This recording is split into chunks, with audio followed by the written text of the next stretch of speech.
بين كل هاي الأجواء شفت فيديو لعراقي عايش بكندا اختصر السالفة كلها بكلمتين: حب الوطن مو حكي وبس، حب الوطن موقف انك تعلم ابنك يرفع العلم، يهتف للعراق ويعرف انه حتى لو عايش باخر الدنيا هذا الوطن يبقى إله.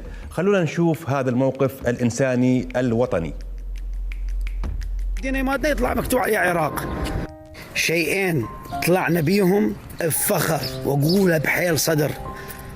شيئين طلعنا من كأس العالم، شيئين: الأول الروح الوطنية الموجودة داخل كل شخص عراقي، ما أتصور تلاقيها بالعالم أجمع. يعني كل البلدان يشجعون وطنهم، بس مثل العراقي أنا ما شايف. مو لأن أنا عراقي دا أحكي، لا، يمكن أقول لك 50% من البشر اللي كانوا موجودين هم أصلا ولدانين خارج العراق وما شايفين العراق. أنا واحد من العالم، أنا أصلا ولادتي كندا، أولادي ولادتهم كندا. أكو أكثرية العالم ما شايفين العراق، ما شايفيها، بس من تشوفه هيجي يشجع الخاطر العراق.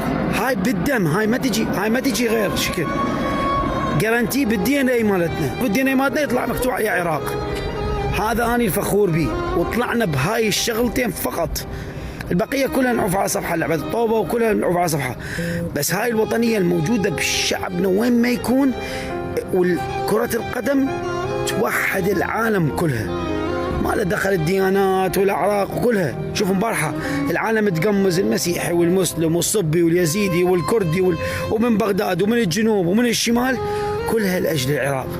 الملعب هزيتوه هز، والله هزيتوه هز، اللواعيب ما اهتزوا، بس انتو كجمهور شعلتوا الدنيا شعل. الله يحفظكم ويجازيكم على قد ما خليتوا وتعبتوا ودفعتوا فلوس. هاي كل شيء الله يرجعها لكم في 10 أضعاف، لأنه اللي سويتوه انتو كجمهور ما حد ما شافه بأي جمهور بالعالم.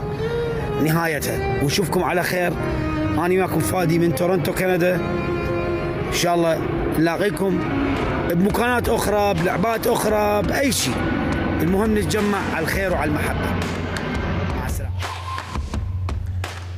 هذا المشهد كان رسالة تقول إن العراق موجود وين ماكو عراقي. صحيح منتخبنا ما قدم كل اللي كنا نتمناه، وكل مباراة خسر كل المباريات، والنتائج بصراحة ما ساعدتنا حتى نجامل، بس بالمقابل احنا ربحنا شيء مو قليل. ربحنا جمهور يحب وطنه ويرفع علمه ويسافر آلاف الكيلومترات حتى يهتف للعراق. يعني بالملعب ما جمعنا نقاط، بس بالشارع جمعنا العراقيين كلهم، ويمكن هاي من أجمل صور المونديال.